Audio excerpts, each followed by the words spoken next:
warahmatullahi wabarakatuh. Salam sehat anak-anak. Ingat moto kita SDPD 1, kita mau, kita bisa, fokus, sukses. Ya, kembali bertemu dengan Bapak Rendra dan kita akan mencoba belajar bersama. Silakan disimak dengan baik ya.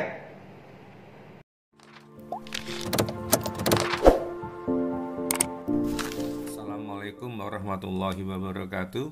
Anak-anak, mari kita lanjutkan pelajaran kita di tema 8, lingkungan sahabat kita, subtema 2, perubahan lingkungan dengan KD 3.3, yaitu menganalisis peran ekonomi dalam upaya mensejahterakan kehidupan masyarakat di bidang sosial dan budaya untuk memperkuat kesatuan dan persatuan bangsa Indonesia serta hubungannya dengan karakteristik ruang.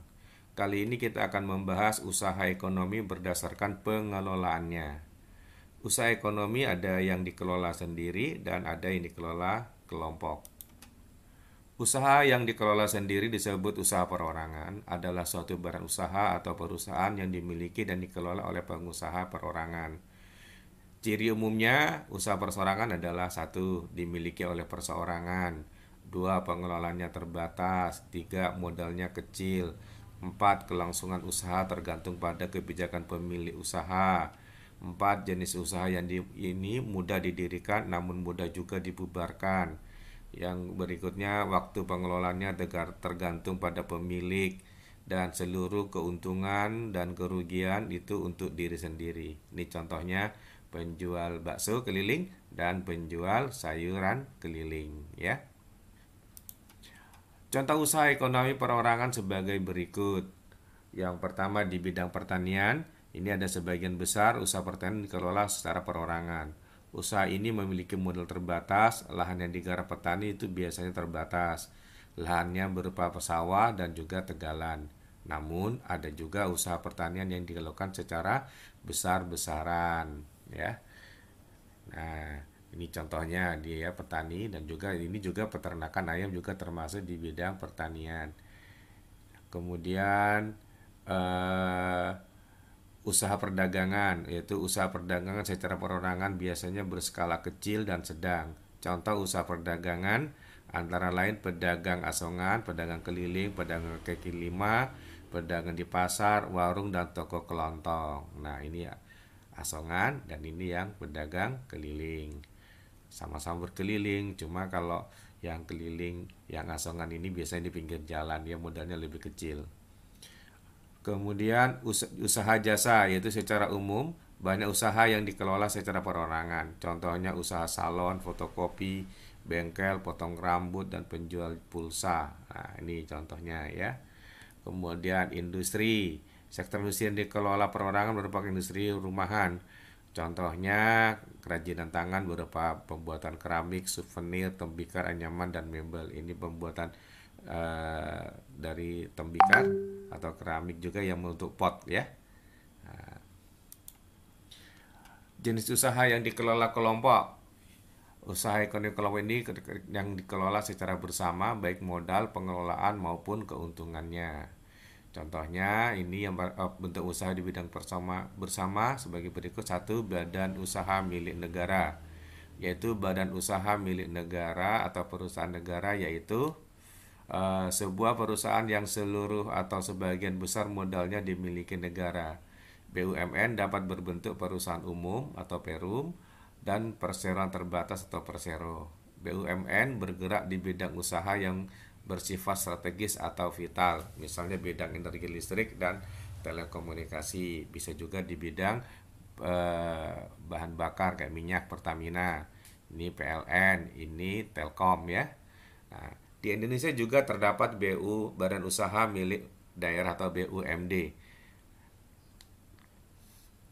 BUMD merupakan perusahaan yang seluruh atau sebagian besar modalnya dimiliki oleh pemerintah daerah. Ini contohnya BUMD itu kalau di sini listrik, ada juga BUMD-nya dengan PDAM untuk air ya.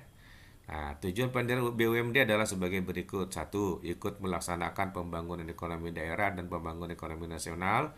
2. Memenuhi kebutuhan rakyat dan menyediakan lapangan kerja untuk mewujudkan masyarakat adil dan makmur. badan usaha milik swasta atau BUMS. Tadi kan BUMN ya. Nah, ini badan usaha milik swasta merupakan perusahaan yang seluruh sahamnya dimiliki oleh swasta. Ada beberapa macam BUMS. Yang pertama, firma adalah usaha ekonomi bersama yang didirikan oleh sekurangnya dua sekutu atau dua orang. Pendiri firma biasanya orang-orang yang saling kenal satu dengan yang lain. Setiap anggota firma memiliki hak untuk bertindak atas nama firma.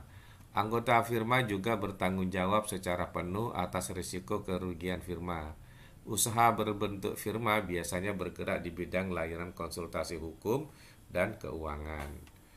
Yang kedua, persekutuan komanditer atau disingkat CV. CV adalah perusahaan yang didirikan oleh satu orang pengusaha atau lebih dengan modal dari pengusaha tersebut dan beberapa penanam modal atau saham. Pengusaha yang menjadi pimpinan sebuah CV harus bertanggung jawab terhadap kelangsungan perusahaan dan modal yang telah ditanamkan oleh investor. Yang ketiga, perseroan terbatas atau PT adalah usaha bersama yang modalnya berupa kumpulan saham. Saham diartikan sebagai bukti kepemilikan suatu perusahaan atas penyetoran modal. Setiap saham memiliki nilai nominal tertentu. Pemilik saham akan memperoleh keuntungan berupa dividen. Bagi perorangan yang ingin mengembangkan dan memperluas usaha, sahamnya dapat diperdagangkan di pasar modal. Berikutnya, koperasi ya.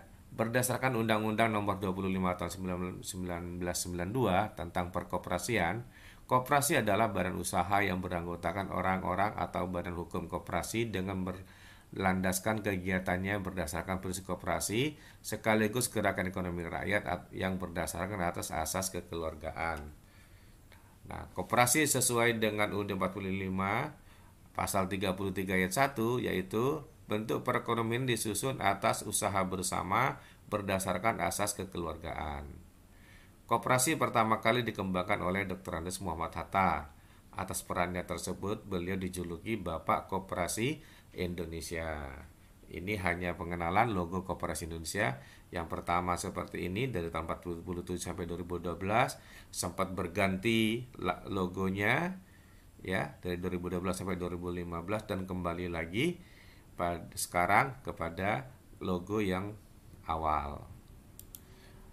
Bentuk-bentuk koperasi di Indonesia sebagai berikut. 1. Ada koperasi konsumsi, yaitu koperasi yang menyediakan berbagai barang konsumsi untuk memenuhi kebutuhan sehari-hari. Contohnya beras, gula, minyak, sabun, peralatan rumah tangga, dan barang elektronik. Tujuan koperasi ini adalah untuk memenuhi kebutuhan konsumsi sehari-hari bagi anggota dengan harga dan mutu yang layak. Berikutnya, koperasi simpan pinjam, yaitu koperasi yang menyediakan layanan simpan pinjam. Koperasi ini menerima simpanan dari anggota. Selanjutnya, uang yang telah terkumpul dipinjamkan kepada anggota. Koperasi produksi, yaitu koperasi yang menyediakan bahan baku produksi dan menyalurkan hasil produksinya ke anggota. Koperasi ini beranggotakan para produsen atau pengusaha, misalnya pengusaha batik, tahu tempe, sapi perah, dan lain-lain ya. Kemudian koperasi jasa, yaitu koperasi yang menyediakan layanan atau jasa tertentu bagi anggotanya, contohnya koperasi angkutan. Berikutnya koperasi serba usaha, yaitu koperasi yang mengelola berbagai jenis usaha, misalnya penyediaan barang konsumsi, simpan pinjam, penyediaan bahan baku, penyaluran hasil produksi. Nah, ini banyak kegiatannya, contohnya koperasi unit desa atau KUD. Demikian anak-anak, semoga bisa dipahami. Alhamdulillah hari ini pembelajaran sudah selesai. Semoga kalian bisa memahaminya dengan baik dan sampai ketemu lagi di pembelajaran berikutnya. Assalamualaikum warahmatullahi wabarakatuh.